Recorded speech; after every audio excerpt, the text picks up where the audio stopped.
This is my summary of learning for EC&I831, Social Media and Open Education.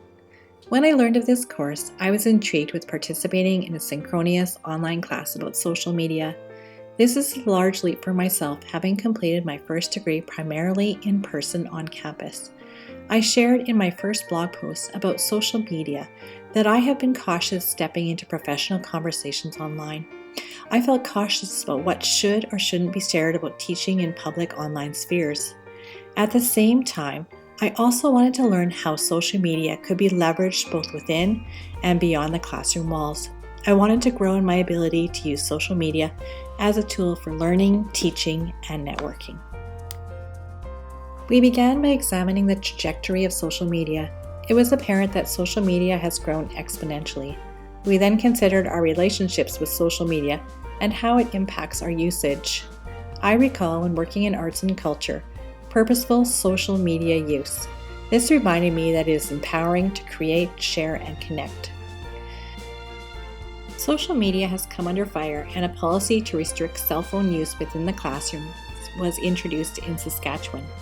There are arguments on both sides regarding the opportunities and challenges of cell phones within the classroom. Added into this conversation are the advancements of artificial intelligence, or AI. Will a policy to restrict cell phone use refocus learning by reducing classroom disruptions and supporting mental health initiatives? Or has it limited the opportunities to practice media literacy and responsible usage? While everyone would agree developing critical media awareness is vital, there are arguments in support of and against cell phone usage in the classroom. One thing is apparent: students are actively using social media and contributing to a digital culture. We exist in a digital culture as digital technologies influence the way we communicate, norms, the humor we share, and the communities we belong to. To truly engage in learners, it is important to tap into what motivates them and what feels relevant in their everyday lives.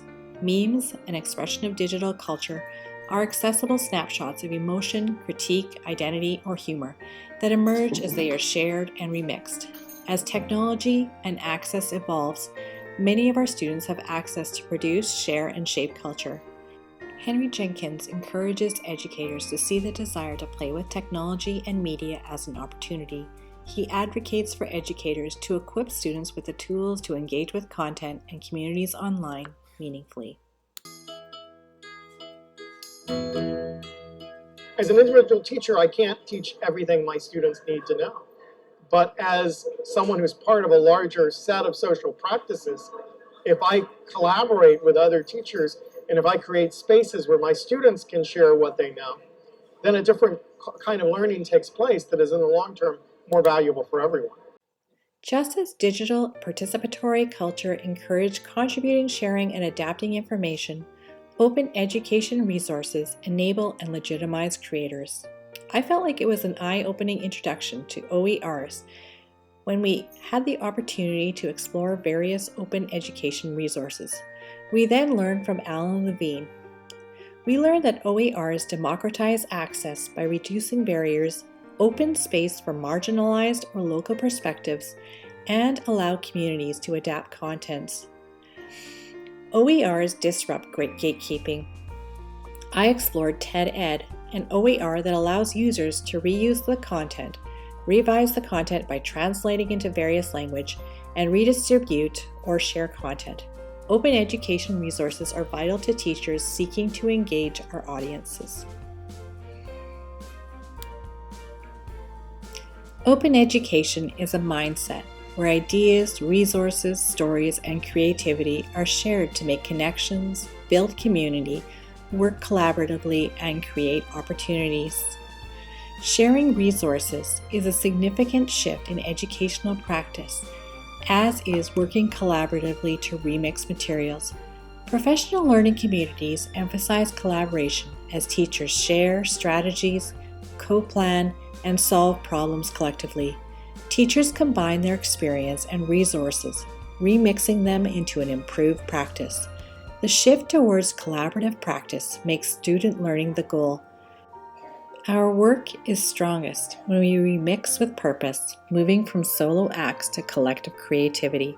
In education, when learners remix, whether it is ideas, media, or problem-solving strategies, they are transforming information. This process strengthens understanding.